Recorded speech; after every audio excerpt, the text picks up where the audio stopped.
Hello and welcome to another episode.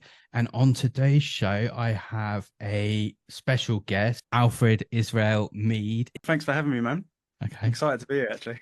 Yeah, I'm excited to have you. I'm excited to have you on. And so Alfred is part of a Facebook group with me, which is where we first connected, really talking about avoidant personality disorder. And I recently did a podcast about avoidant personality and how I think that some of the traits when somebody's diagnosed with avoidant personality have got overlaps with borderline personality disorder. And how I think a lot of like these personality disorders can sort of like really overlap. Alfred, thanks for coming on today. Alfred You're is welcome. an amazing writer, and I've read some of his articles in the Medium website, which is a website that you have to join up and subscribe to.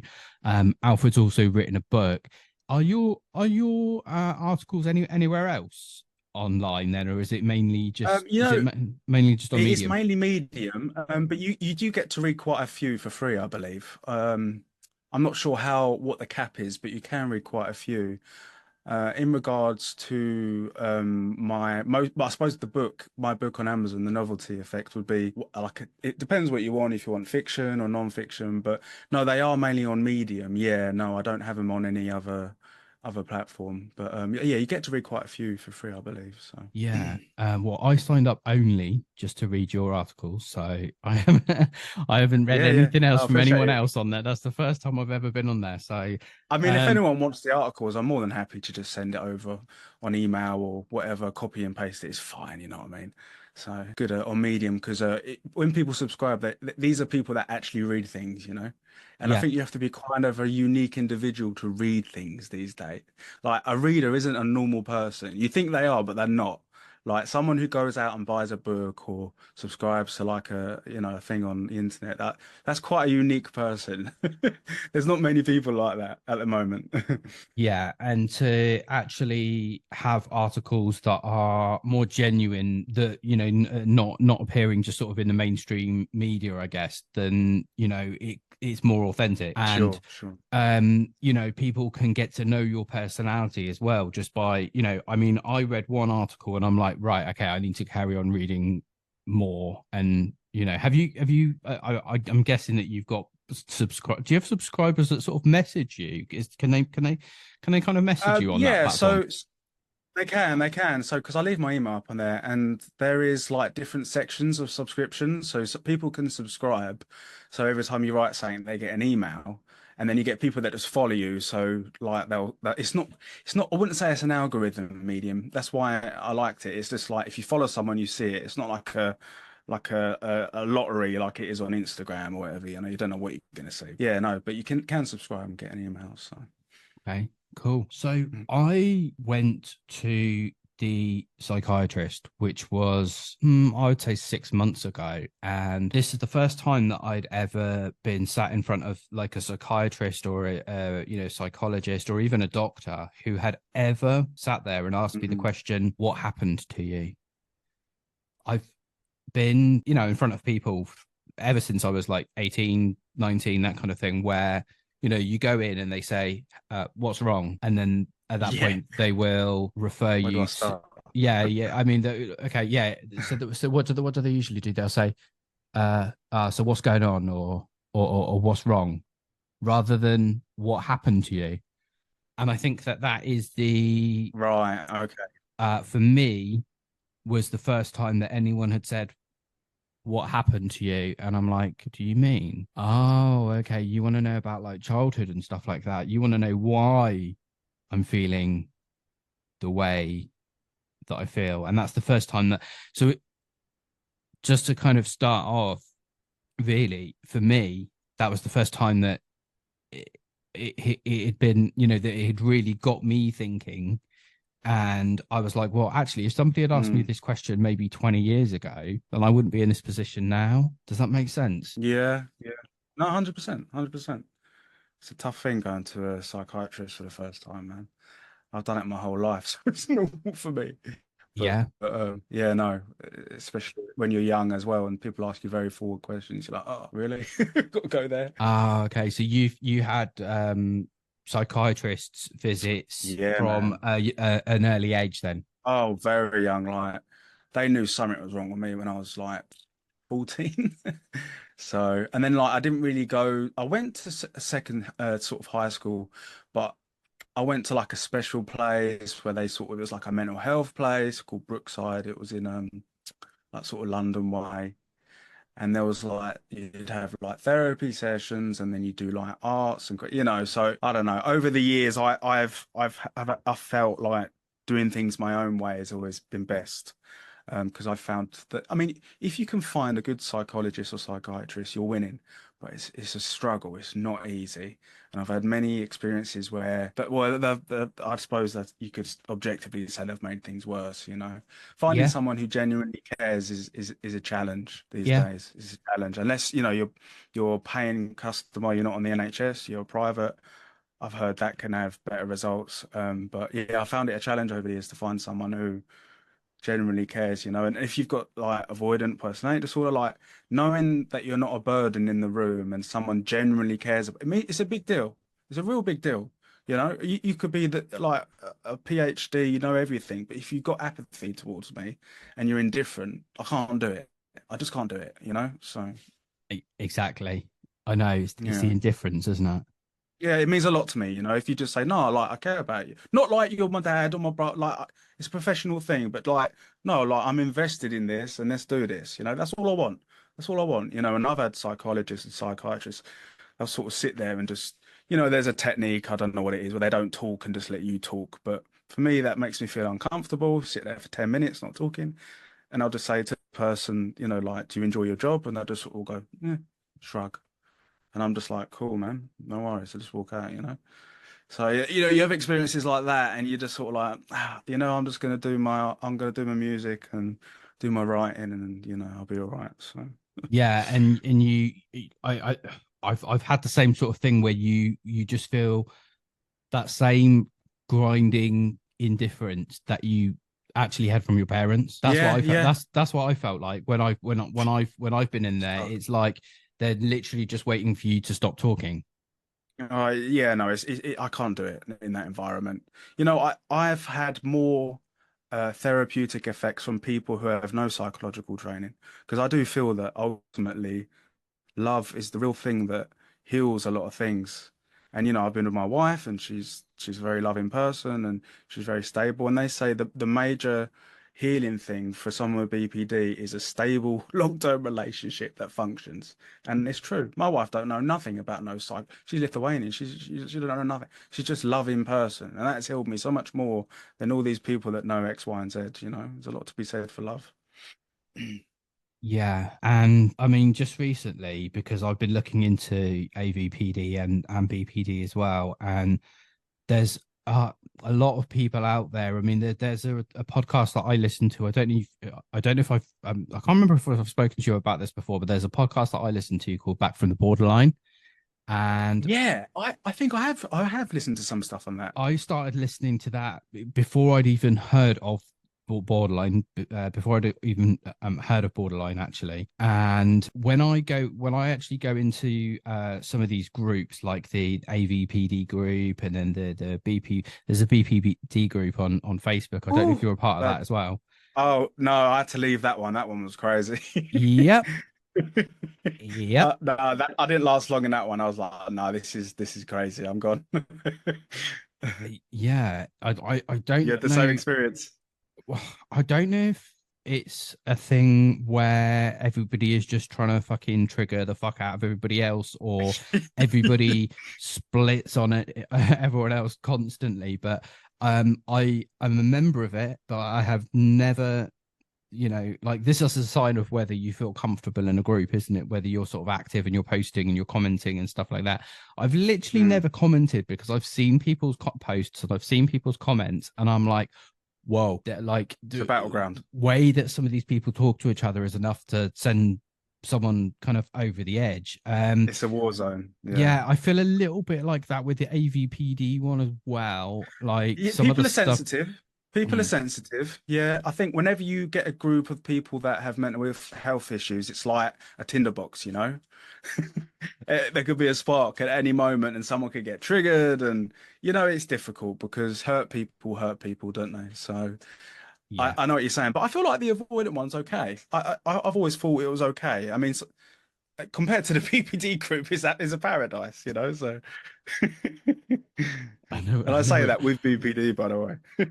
I know what you mean. And then after sort of thinking that, I thought, oh my God, am I being like really judgy? Is that part of like Nah, the nah. thing that I just don't think it's very helpful. But yeah, the podcast that I was saying about Back from the Borderline, I listen to that religiously. I love that. And Nice. I'm not diagnosed with I when I went to the psychiatrist, they basically said that you've got traits of avoidant personality disorder. They were very Mm. reluctant to diagnose anything, and Well, I mean, I don't know if that's a one good thing thing or that's a bad thing.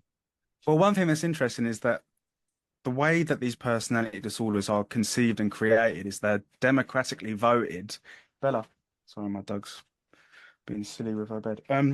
They sort of vote it into the thing. So whoever creates the DSM is like a society in America, and there are a lot of psychologists and psychiatrists that think a lot of this is just down to complex PTSD, and that the actual diagnosis of borderline isn't a very stable diagnosis in a scientific term. So that's why they're very reluctant, I think, to pin labels and call you things. I don't think it holds much great. I'm not sure if it will be there in the coming years in the DSM in the future, but they pin a lot of what we've got down to complex PTSD. So And without sort of generalizing, what do you think about that? Do you think that yeah, it's always due to CPTSD? It's always for, no, no, I wouldn't say or can it be always. caused like from some sort of PTSD in from a traumatic I event think that in adulthood? depending on the trauma and depending on your genetics, it will create this curious set of traits you have within you, depending on them two variables. And I think people manifest their nature depending on them too. As far as diagnoses go, I don't know. I mean, it changes. I mean, if we go back a few years in the DSM, that they had different names for everything, hypochondria, would they just said is that what they called it? Yeah, yeah, they said hypochondria. And then there were certain other things you'd be in hospital for now where people would be like, what? That's not a mental health issue, that's XYZ, so it's a very fluid thing. But by no means does that mean you're invalidating someone's pain or their reality, What they've got is a very serious thing. And CPTSD, untreated is you're living in hell, man, Yeah, yeah, You're living in hell. It's not like, oh, you haven't got this, it's not that. But and it's like, no, like it's a real serious thing. But I think they are quite un that they're not willing to diagnose you with a certain thing. I've noticed that as well. Even when I was 14, I've looked back on my NHS notes when I was 14 and it said personality disorder. They never said that. And then maybe because I wasn't 18 yet, but they never told me for about, I don't know, 15 years.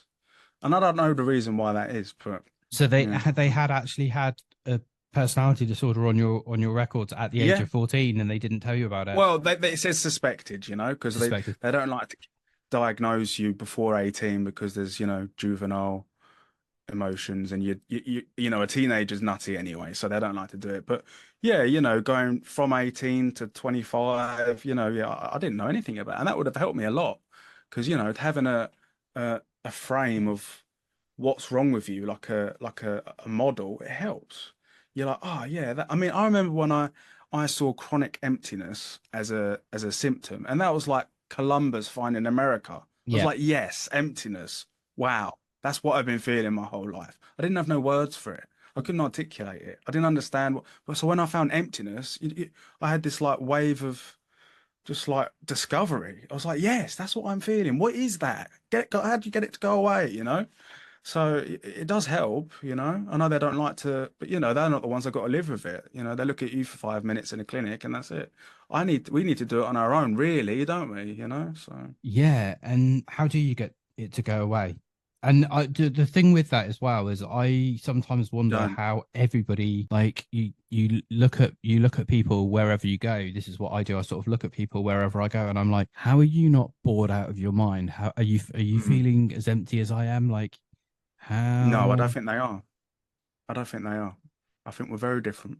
Very different. That's been my experience. And the truth is, I don't think the emptiness never goes away, but you get stronger so you can endure it. That's been my experience anyway. So you just get stronger. You just get stronger. And it gets to the point where it's there, but you don't feel it as much.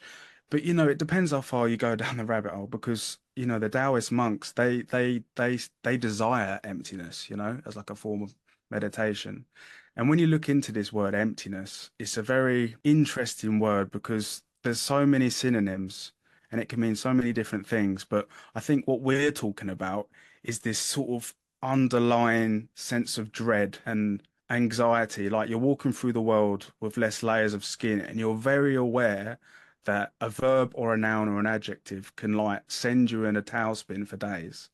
And I think that's part of it, knowing how vulnerable you are compared to everyone else. And you're just walking on eggshells all day thinking, am I going to have a meltdown today? Yeah, But as I say, there's many different reasons, and I think emptiness is also a synonym for chaos, and which is another synonym for light. I mean, you think of a black hole, yeah, like it'll kill you and it's terrifying, but it's also the center of the Milky Way.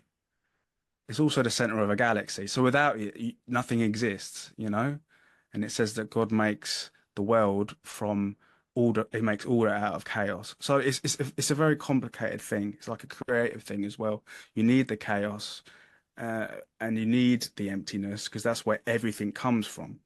But at the same time, you know, in the sense what we're talking about this traumatic sort of, it's like the brain. You fell down a hole once when you was very young, and you can't remember when you fell down the hole or why you fell down the hole, but your brain remembers it unconsciously, and your brain never forgets when you fall down a hole until you learn to yourself how not to fall in the hole. Do you know what I mean? Otherwise, there's yeah. this gaping thing in the background, like you went through something, you don't understand it, and if it happens again, it's going to crush you again. Figure it out. But that it's unconscious, and that's why it comes through in the dreams and whatnot. So I love what you said a minute ago about the Taoist principles of Mm. I want to use the word anatta. So you've heard of that word anatta What does before that mean? in Buddhism. So it's the concept of no self. So it's the concept Right. of emptying your your personality, emptying out so that then you can explore what is actually what you are. Mm. So one And we of have the that naturally. We don't have what to try and get yeah, it. so what so one so one of the main purposes of therapy is to develop a strong sense of self, isn't it? Mm. Individuation and coming to learn who you are and developing Yeah. a strong sense of self. Because we're meant to spend the first half of our life developing a healthy ego and the second part destroying it. And I think people who have been traumatized, they never get past step one. And then when most people in the world need to work on step two, so it's kind of the opposite. Yeah, completely. And I never had even thought about that until until I went to see that psychiatrist and started looking into all these different terms like complex trauma and different personality disorders and things like that. And I've actually spent quite a lot of time sort of online when when certain things have happened and trying to diagnose myself. I think that's quite a common thing. Like, have I got bipolar? Have I got narcissistic tendencies? Have I got borderline? Have I got this? Have I got that? And you can actually sort of drive I yourself think it's crazy. very unlikely to have narcissism if you've got AVPD. I'd be very surprised. You'd Hmm. be a very interesting character if that's the case. Because I think the thing about narcissism is that you lack the self-awareness to Yeah, even true, ask the true. question, maybe. Yeah, true, true. You can never accept responsibility for something that's gone wrong though. And I feel like with AVPD, you're the other side of that. You're like everything's your fault. Yeah, yeah, So I do think they're kind of on the ends, but they do have similarity because they're both personality disorders for sure. I think the fundamental thing they share is that the self-destructive, the maladaptive things, the sort of car crash type life. Yeah, and so you were talking about love, and you said that you think that that is the solution basically to. Well, I mean, if you look to if you look to the roots of the so look opposite action, yeah, that's like a law of physics, isn't it? So what happened in the beginning that made one person end up this way? It's trauma. So what's trauma? Trauma is something negative happening to you, or it's something that someone has done that's rooted in anger, hate, ignorance, wherever it is negative. And then if you look at the other end of the spectrum, you've got love, haven't you? And that's what heals people. And that's what, I mean, you'd be so surprised at how much people are just like dying for like, oh, well done, mate. Something small like that, or just like a pat on the back, or like, oh, like XYZ, you've done really well there, mate. Like, I appreciate how you did this. Like, people were dying for that. They're Yeah, dying for it. And I think that's what you need, man. That's what you need. I You think need some. one of the problems is accepting the love though, and being in a grounded enough place to be able to actually accept I it and struggle with that. accept compliments as well.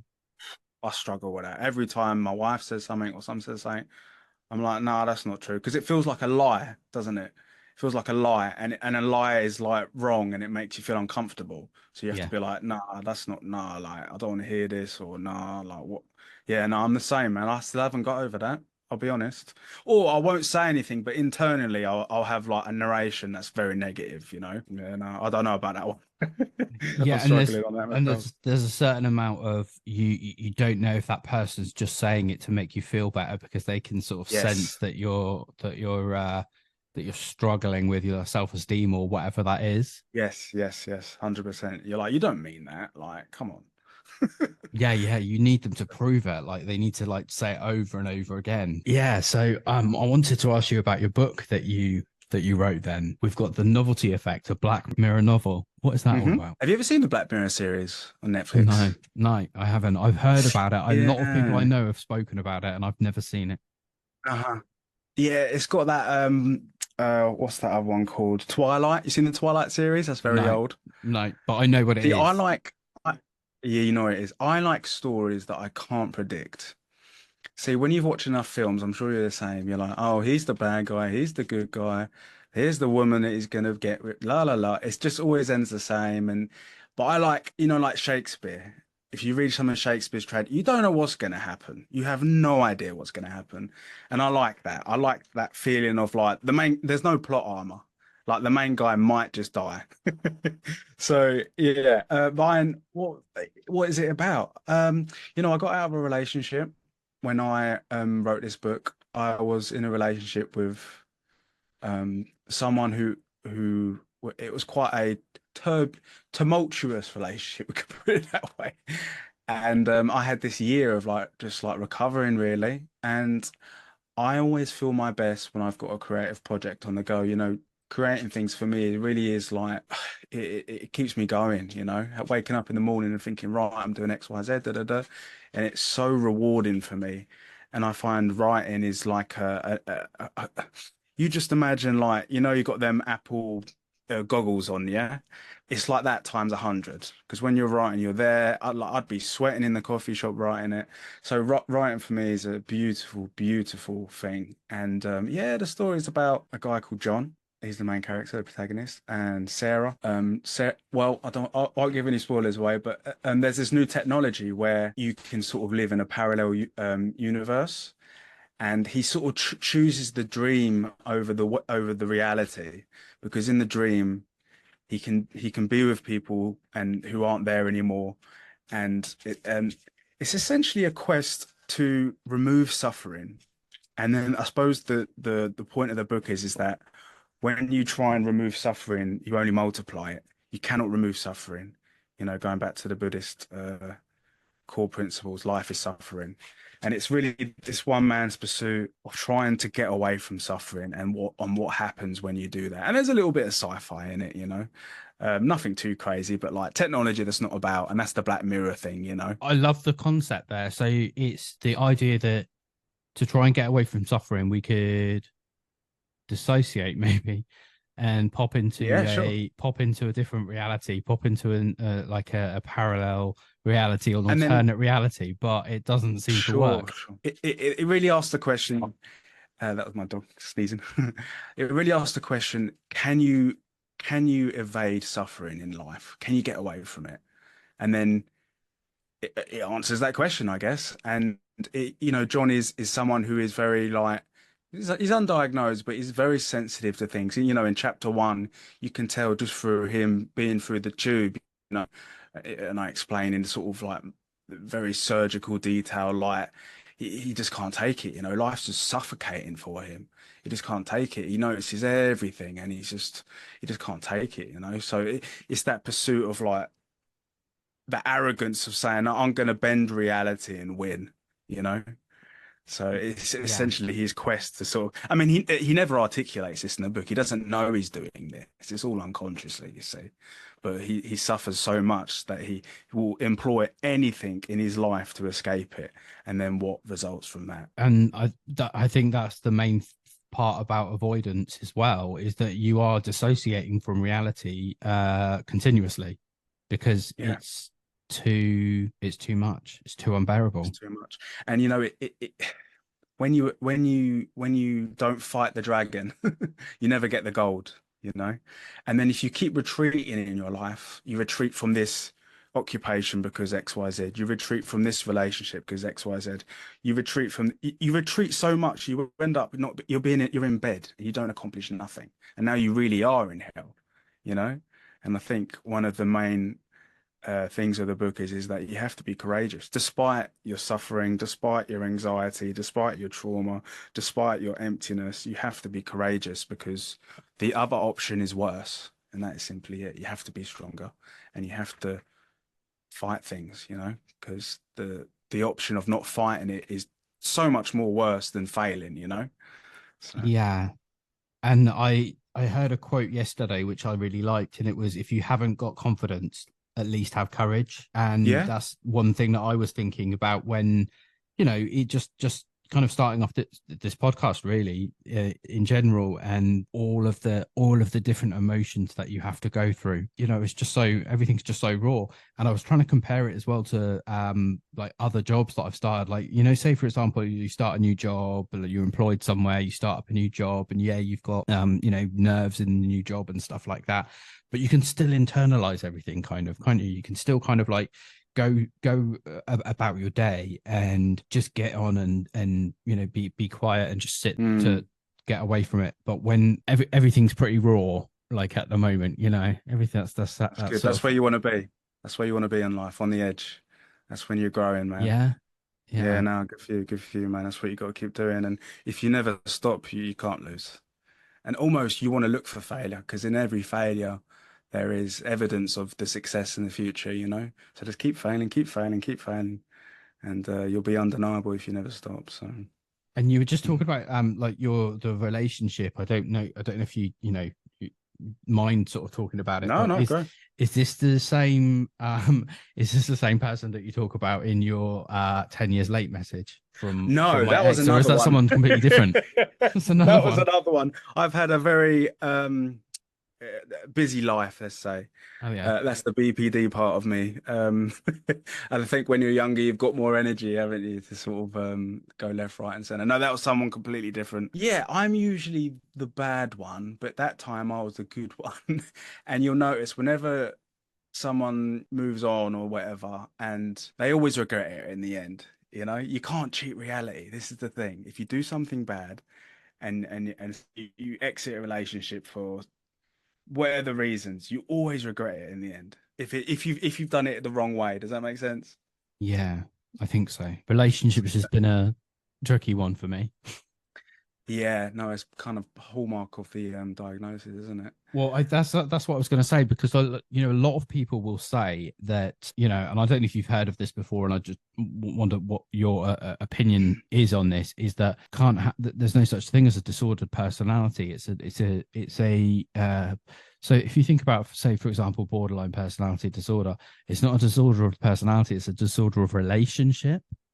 Yeah, I think the Do you believe symptom that is that it is personalities can be disordered or um I believe I believe that humans can pick up traits that are damaging to them and are out of the ordinary. I couldn't comment on what you're speaking of, but I know that the typical way a human being relates to another human being can be corrupted, so to speak. Hmm. Like a program, it's like text in it that's corrupted.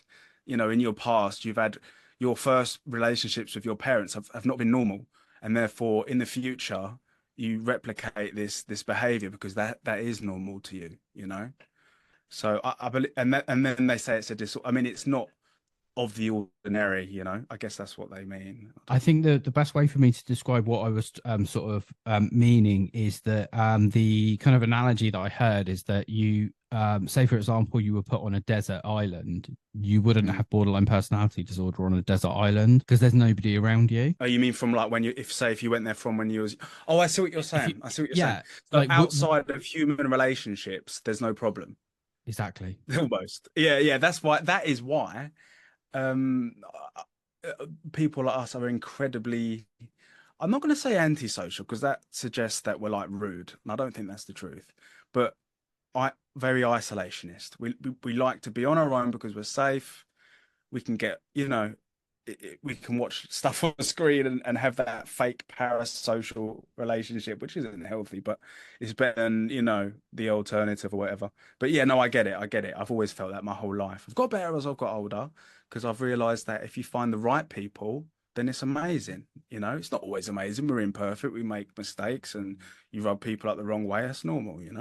But yeah, when you're younger, you don't know who you are. So you're over here with that person, and you're getting stabbed left, right, and center, proverbially, and it's like a war zone. But as you get older, you're like, no, this is who I am. So this is who I like to be with. I like to be with people that are chilled, that are cool, that are humble. They're not got a massive ego. They're not, that's my type of person. But when you're younger, you're sort of in the testing phase, I guess. Yeah, and I think also you put yourself in position, you put yourself in sort of situations with people. I mean, I've certainly That you're done it before. supposed to be in. Yeah, yeah. Yeah, or just literally just to have anybody to kind of hang out with. I mean, Yeah, some of no, no, the I've been there, man. I've been there. So, what does it matter if you're with someone that treats you like crap? That's cool. Like that's what you know. That's normal. and not even just treating you like crap as well. I mean, like I've had periods before where I used to do coke for maybe 3 4 years, and I'd be in situations, I'd get myself into situations that that just wouldn't happen these days. Sorry, mate. You go out for a night out, you're in the club, then you go back to somebody else's, you go back to some people's Oh, I've been there. houses. Yeah, You're yeah, up yeah. until like 3 in the morning. You're in situations that you wouldn't eat, like if you hadn't been drinking, if you hadn't been doing coke, you wouldn't even dream of, and it's kind of Yeah, like, and I feel like emptiness is massive there because yeah, let's forget about the neurological things of the come down, and even when you're doing it, it feels like crap. But you're not who you are. You're not who you truly are. You're like this imitation of what you think you should be, with all these drugs supporting you, and you're there, but you're not really there because it's not you. It's not who you are. You're talking to someone who you don't really like about something you're not interested in, and the only thing that's holding you up on this like house of sand is like coke and alcohol, you yeah, know? And then you feel so empty, even when you're high, because that's not who you are. yeah, Like, it's no one. You're just like this avatar of what you should be in the moment, and it's a horrible feeling, even when you're, on the drugs. I mean, yeah, you can pretend and you can push it down. It's all unconscious, but it's still there. And if you're in touch with how you feel, it's not good. You're like, this ain't me. This isn't where I should be. This isn't who I am. I've been there, man. Trust me, I've been there many a time. I think I got to about 25 and I'm like, right. I said to my best mate, I said, I'm never going to be in a damn kitchen again where I can't breathe. There's smoke everywhere. What a load of idiots ever again. I'm done with kitchens. And he's like, all right, all right. Obviously, we relapsed about 20 times, but you know what I mean. yeah. Open the window. What do you Why is mean there smoke in? kitchens? What do you Oh, mean it's kitchen? just like maybe it's not like that where you are, but over here everyone seems to just do all the gear in the kitchen and Oh, in the drink kitchen. and Okay, I get it. yeah, Yeah, do you know what I mean? It was like yeah. always in the kitchen. I was just like, oh man, I'm sick of this. I actually thought for a minute there you were talking about an actual kitchen, like as in work, because I used to work in hotels, and Oh, okay. yeah, I've got a lot of a lot of I want to say trauma. Like that word is just so completely overused, but Yeah, I like bet it's quite high pressure as well being in the kitchen. ah yeah, I just like I think that You don't like his chicken's overdone and I was a waiter, I was a server, but oh, that's even worse. from getting the abuse from the chefs, and it was Mad. like family to school to jobs, and up until the age of, I don't know, 25 years old, I just thought, well, this is just normal, just to I'll tell you accept a very shit quick from story when everybody. I Yeah, yeah, man. I'll go tell you a for it. quick story when I was really young, and it was the last time I thought I'd ever work with anyone again. Mm. And I have worked with people before, but only my family. So I was about 22, and I was a hod carrier, like carrying the bricks. Hard work, man, hard labor. Anyway, there was this bricklayer there, and he was in a riot state. He was in a mood, and they call it transference, didn't they? You know, when someone's angry at you, but they're not angry at you. They're angry at whatever's going on in their life that's making them angry. But they don't know that. They're angry at you Yeah. because they're not, they're just, that's what they think. Okay, cool. He literally, every time I brought him the mix for the bricks, "Ah, it's too wet. All right, come back. It's too stiff. 3 or 4 times it's happened. I said, you know what, mate? You can. So he makes it, yeah? Earth it. Look at that. Earth. And then some time goes by and he's shouting at me again. He says, the mix is da da da. I was like, bro, that's your mix. You made that mix.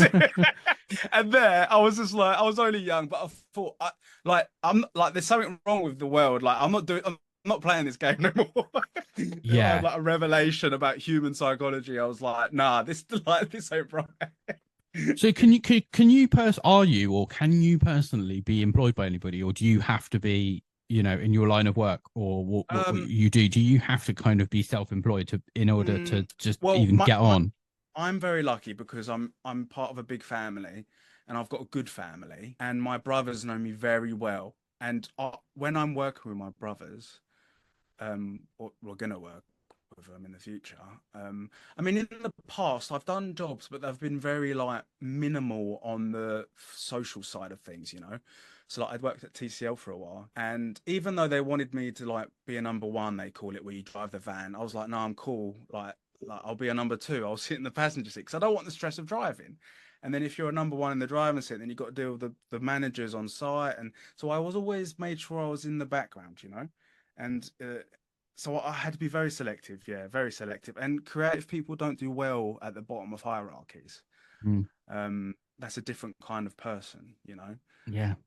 We're like idea generators, and we don't. But then there is a type of person that does do that. But yeah, no, I mean, I remember I was a personal trainer when I was younger, and I was very young then. I don't remember how old I was, but I got confused. I liked exercising, but I don't like exercising with people and telling them what to do. That drained me for so long, and I was in denial for so long until I was like, this ain't for me. Like, but I just couldn't admit it. You know, I'd spent the money on the course. I'm in the gym. I know everyone, but I'm just dying inside. You know, Yeah. people come in, and I've got to motivate them and be all chatty, and then here's the emptiness again. This isn't who I am. I'm living someone else's life. You know, because I saw an ad on whatever about being a personal trainer, like do your own hours and you get your money. Yeah. I'm like, yeah, this is the vision. It's not my vision. Someone's put that in my mind for money. And it's not for, you know what I mean? But when you're younger, you're like, no, I've told all my friends and family I'm going to be this. So if I'm not this, then I've failed, you know? But you see Yeah. things differently when You you're younger, get, you know? you get a lot of like entrepreneurs who are, always doing, always changing jobs. Like, oh, well, I'm going to do this next, or I'm going to do this next. But also with the whole unstable self-image kind Mm. of thing, there's I know what you mean, because I've done that before, where I used to watch Gordon Ramsay's Kitchen Nightmares, and I thought, oh, do you know what? Like fucking 30 years old. I really think I'd be good as a chef. Or Yeah. I, and then I used to watch I don't know, like Sarah Beanie, like Sarah Beanie doing up houses, and I'd be like, Mm. hey, I'd be really good as a property developer. I'd be really And good that's as an what they estate agent. and that's what because creative people are very high. It's also a bit of a side note why liberals are more creative and they've got less problem with immigration and boundaries. Mm, Creative people are open, and that's how you make new things because you don't see divisions between things, you know. So you mm, see something and you feel it, you feel the vision. You're like, yeah, like that's me, you know. yeah. And you know, there's nothing wrong with that. As you grow, as you get older, you're always searching for who you are and there's a part of the process, you know, you Mm, refine it as you get older. Am I into that? Yeah, I am into that, but I'm actually into that more. Okay, and then you know that's part of evolving. Eventually you find your thing, you know, whether that's doing a podcast like, you know, like one on one, very that's you, you know, or writing a book in the middle of nowhere with no one, and then coming back into, you know, you find your thing, man. So it's all One part of the thing process. do you know, one thing I'm curious about, in fact, is when did it came up in like one of the episodes that I was talking about where I am very critical of things that I've written, and I've written Mm. stuff before and I've constantly edited it. Oh, go back the next day, edit, remove, delete. Like, are Mm. you like that at all, or not really? I see. I have a very strong sense of intuition. I've read enough to know what I like, and I had a bit of a fight with Grammarly once because it was telling me what was right, and I'm like, no, like that's right to you, but it's not right to me. You know, when you've read things like Wolf, I really like what's her name? Wolf. I can't remember her first name. She's a writer. I can't remember her first name. Wolf, Sylvia Plath, and whatever. Virginia Woolf. Virginia Woolf, there it is. There was a book called The Waves, and Mm. it was so different to like normal books, and it just blew my mind. And then ever since that, I was like, you know what? I'm gonna write. This is the rule of thumb for me. I write what I want to read. That's it. Simple as that. If people aren't into it, cool, man. That's what I want to read, and I'm pushing myself constantly on the edges of what I can write, imagistically, metaphor, whatever, you know. And I'm just writing something that if I picked up a book I want to read. That's it. Do you know Simple what? as I that. was yesterday I because I'm a little bit partial. I mean, I don't really enjoy it, but I have bought some psilocybin, so mushrooms. I think I said that to you before that Okay. Where'd you get I that from? I've got a Is it friend that okay? that I buy it off here. Psilocybin, is that the one that's like happy? Because I've done acid before and I had like the worst time of my life. Yeah, I think you can have a really bad time on acid. You can have a bad time on psilocybin as Oh, you well. can. Yeah. Yeah, I, you I can. think it gets on with me very well. What they say is that if people are sort of struggling, well, there's 50-50 really. Like if people are struggling kind of like mentally, It especially, accentuates however you feel. yeah, it can do. It can That's it. accentuate how you feel. And also, I mean, I've got a friend called Joey who's going to be listening to this. Now, Joey basically says to me, there's no such thing as a bad mushroom trip, right? So I've done mushroom trips only about 3 times now in my whole life. And the first time I went into it, I kept thinking to myself, right, it's just got to be a good experience because Joey told me there's no such thing as a bad mushroom trip. But all I was going to say is like, but you can actually just like instead of doing like a full trip of 5 grams, you can just do like little ones. And like yesterday, I was you tend to sort of like zone out and like dissociate a little bit, when you're doing shrooms. But I was reading your narcissism poem, and and That's uh crazy. I was To read that while doing that, that's a trip. well, Literally. I was reading it yesterday, and I was kind of like I was sort of reading it, and it wasn't really sinking in. It wasn't really sort of making sense. And then I thought, oh fucking hell, I had a realization. I was like, this is what art is. It's not meant like you walk into a gallery, you can walk into the National Gallery, you're not gonna immediately be like, oh yeah, yeah, yeah. I completely understand exactly what the artist was thinking when they painted that. And that's what I was thinking when I was reading your poem yesterday. I was thinking, I don't quite understand where this is going, but I think that's the Mm. point. And I I thought, mean, we wow, could this is always go amazing. through it if you ever want to go through it, because I actually can vaguely remember it. What was the title of that? It Was it was how a How a narcissist Narcissist? is Yes. born, that How one. yeah, I remember this, I think And actually. I was wondering when you wrote it, were you talking about someone else? You weren't talking about yourself, or were you? I don't know. No, I wasn't talking about myself. No. I was talking about, well, I won't name and shame, but someone who I don't associate with anymore. Hmm. But yeah, no, I was just thinking through like the process of it, because it's a fascinating journey, how one gets from one thing to another, and especially the amount of delusion in narcissism, but then the amount of like, what fascinates me is just this unconscious choice as a child to choose like the red and blue pill. Yeah. It's like, no, I want the blue pill. Don't want the red pill. Like, let's go down the rabbit hole and I'm never coming back out because in the rabbit hole, I am like God and I am undefeatable. And the only thing is, like a vampire, they need to feed on other people's adulation to confirm their delusion. Yeah. Otherwise, they sit there on their own and they're like, this isn't real. There's that little voice. So, Yeah. Well, they say that narcissists can't be alone. I mean, yes, they're codependent. the that's the tricky thing with this AVPD and borderline. And do you know that everything's on a spectrum, isn't it? It's all on a scale. And Of course. if anybody was to sort of go online and look at the characteristics, the traits that make up any of these sort of disorders, social anxiety disorder, even ADHD, autism, for example, you can go online and do a test to see if you've got autism, can't you? Well, Mm. depending on sort of where you are in life and how bad a day you've had, and like, Different. what sort of going on circumstances and things like that. I think it's all on a spectrum. I was talking to And somebody sort of a couple of weeks ago that was like, look, I haven't got a clue about this borderline personality thing, but at one point in my life, I could have ticked off every single one of those things. yeah, yeah. People go into spontaneous remission as well, and that's another argument for the validity of borderline personality disorder. One main flaw with these tests is the reliability of your own narration. Mm. Like, are we reliable narrators about ourselves? I don't know, man. I don't know. I don't think we are. Are you this? Yes or no? Well, how am I feeling? I don't know. There's a lot that goes into it, and we're very complex things. And Yeah, our answers about who we are isn't necessarily who we are, because it's what we do that defines who we are, not what we say we are.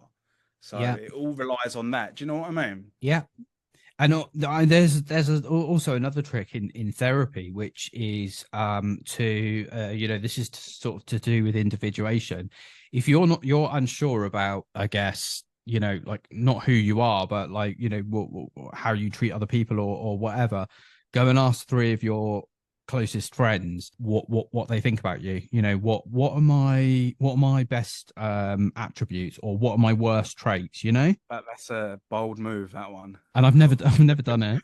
It's too much, right? Yeah, It's too no, much. I haven't done it, but Go it to is go something. to your closest friend or your mum, like, what do you think about me? You're like, just like that bracing to get shot. Yeah, give me an honest answer. Yeah, give me an honest Yeah. answer of Oh, what you think about me. Yeah, I know. Yeah, I might get around to it one day. But yeah, so out of the some of the titles that I'm just going to read out for yeah. anybody that's sort of listening, some of the titles that struck me, and I'd recommend anyone to go through your list of writings: The Maze of Emptiness, Keys to the Abyss, How a Narcissist is Born. That was the poem. You Killed My Oxytocin. What's that one about? Can you remember? Oxytocin is I can't quite remember. It's like conversations writing sometimes. You don't Mm, know what you said. mm. That's Yeah, oxytocin is the chemical that bonds you to it's one the love another chemical. human. Mm, It's the love chemical, yeah. And I think when you have a personality disorder, there's something that goes wrong there in the beginning, isn't it? That never develops. You don't have concrete under your feet, you know? Your parents are not frivolous, but capricious perhaps, and they're not always available. And when you're upset, they're like, "What's wrong with you? Why are you upset?" And something goes wrong there, you know. And I've noticed that my wife was born in a very healthy family, and as healthy as one can be, and there's problems with everyone, but just the discrepancy with her ability to connect, you know, and my ever long struggle to feel content and connected to someone, you know. And there's evidence to suggest that the more people you've been in a romantic relationship with, the worse it is. Oh, You know, really? like a woman who's been, so let's say 50 men. I know it's a lot, but it's not these days, trust me.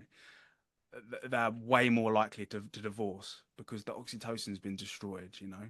Yeah. So yeah, so I guess that poem was just an investigation into the curious ways we are molded by our parents and how sometimes our attachment style can be, you know, bruised, so to speak. I think also when when you have trouble with sort of long-term intimate relationships and you go through many like one night stands and things like that, when you do actually meet somebody that you that you do like and that you feel that you could have a relationship with, There's that emptiness again. yeah, it's kind of been ruined from all the bad experiences where you've just given your body away to 100%. people in meaningless 100%. And you know, situations. the sort of feminist movement, fourth wave, whatever we're on, and the, you know, the sexual revolution, so to speak, you know, decades ago. You know, when humanity got the, you know, the contraception or whatever, they thought we're free, but we've just enslaved ourselves, you know. I personally believe we're meant to be with one person for life. That's what I believe. I know a lot of people think that's archaic, but Like I think penguins. there's like penguins, yeah, we waddle along together forever. Yeah, no, I do believe that. I truly do believe that. I think one's are happier in this way. And if I could turn back the hands of time, I would have been with one person my whole life as well. So How long have you been with your wife for? my wife, we've been married for, oh dear, I'm gonna get this wrong. Oh, so we've been married like 2 years, 3 years, but we've been together for like five, four, maybe three. I don't know, man. I'm really not good with dates and times. My sense of I live in the present a lot, you know, and this is my sort of BPD, autism-y, whatever going on, you know. I'm not good with dates. I don't even know what day it is today. What day is it? Tuesday, I haven't got Wednesday? a clue. Yeah, there you go. We're in the same boat. I don't know. I've been with her a few years. Let's put it that way. So. I haven't got a clue. But yeah, so but is she interested in, your work and your writing and your creative Oh yeah, she's like my biggest fan. She's my biggest fan. that's So, but amazing. I make music now, so it's a lot more accessible to people. The thing I love about music is because you can feel something. It's not as intellectualized. It's more intuition and emotion. And I do believe that emotion is the engine of art. So if you can tell a story but wrap it up in a certain melody or harmony, it can mesmerize people, you know, it can capture people's attention. So it's a lot more accessible now. The music, you know, poems and books is very, it's quite an esoteric thing, you know. I mean, if we went back before the advent of screens, not everyone was reading, you know, but now it's just like reading, man, I ain't reading. So Yeah. yeah, so it's a lot more accessible now. Although I don't let her read my book. I've never let her read my books. So. Oh, really? You Yeah, haven't let her yeah, read the no. book? It's a bit dark, you know, and my wife is like sunshine. She's very kind and innocent and sees the best in people, and it's almost like I don't want to taint her soul with my, do you know what I mean? I don't know. Yeah. I So, know but I know what you mean. yeah, yeah, it's kind of that sort of vibe, you know. So, and Even then even even connecting with the dots, you know. even with Sorry, it go on. with this even with this sort of podcast on my Instagram, I had this the other day where I sort of thought to myself, I was thinking, right, have a look at my Instagram from like an outside perspective. Outside perspective, what are people thinking when they look at this, right? And I thought, oh my god, like all the stuff I'm posting is really like really negative. And I actually and I was talking to one of my friends, and I thought, fucking hell, do you know what I'm gonna have to do today? So I'm gonna have to post something really positive. So I came up with this post and I was like, think of one thing that you're grateful for today. And as I posted it, I couldn't think of one single thing. I couldn't think of that. It was like I'm a complete hypocrite. I couldn't think of one single thing Well, that I was grateful for, but I'm just going to put this out anyway, just so I people I don't think I'm a uh miserable cunt all the time. I, I think you should live your truth, man. You know, people are in certain eras of their life, aren't they? So you're in a certain chapter where things are difficult at the moment, and you know, you're in the darkness, you know. But you know, a few chapters down the road, you might be in the light, you know, and then you might be, oh, look how cheesy I am. All I do is post this fun stuff and nice things, you know. So you know, ride your arc, so to speak, your arc of life. Yeah. You're in a certain phase, and you know, I like to look at a artist discography, you know, and you can see the first few albums, you're like, wow, there's all black and white and moody, and you know, like The Weeknd, you heard The Weeknd, his Yeah. first trilogy mixtapes, they're all like drugged out, and you know, you go further down the road, and you're like, oh right, like no, like things were better here, and you know, Starboy or whatever, and then he's back to After Hours, he's back in the depths. I don't know, it's I think it's cool to it's authentic to live your truth, man, you know, and people find comfort in that. If I see a post from you and you're writing about and you post about saying that I'm dealing with that's negative, that's positive for me because it's validation, Yeah. it's catharsis, you know. So don't worry about what you know what I mean. Do your thing, man. Yeah. Yeah, Yeah. And you never know how, you could literally make somebody's day, I guess, 100%, just from writing 100%. one thing on. And once again, if you post something that's not true to you, who is it? It's not you. Yeah. So someone liked it, okay, but they didn't like you, you know? Mm, So yeah. live your life, live your, you know. Sure. Thank you so much for joining me today. No, We're thanks running for out having of me, time man. now, No and worries. it's been great chatting to you. Could you just tell everybody where they can find you? Yeah, man. So I've got a book called The Novelty Effect on Amazon. Or if you want to listen to some music, my name is Abyss618, and that's on Spotify, Apple, everything. And yeah, I've got a song coming out. When's it coming out? Probably in Friday. So, and it's actually called Killed Your Oxytocin. You see how I've like used my poem. That's funny how that full loop right there. They call that Yeah, synchronicity, don't they? yeah. Yeah. So Friday, I've got a new song coming out called Oxytocin. So yeah, man. Excellent. Well, what I'll do is I will put your links in the show notes, so Yeah, that man. anybody can join. And if you don't mind, I'll screenshot some of your articles Yeah, actually yeah. for my 100%. Ascending the Abyss on Instagram, and follow the podcast. Give us a rating there, and thanks for joining me Thanks today. for having us on, man. And you know, you're one of the only podcasts that's sort of doing avoidant personality disorder. So carry on doing your thing, man. You're doing really well. Appreciate you for having me, man. Oh, thanks so much. Thank you. No worries, bro. Take it easy, yeah? Cheers.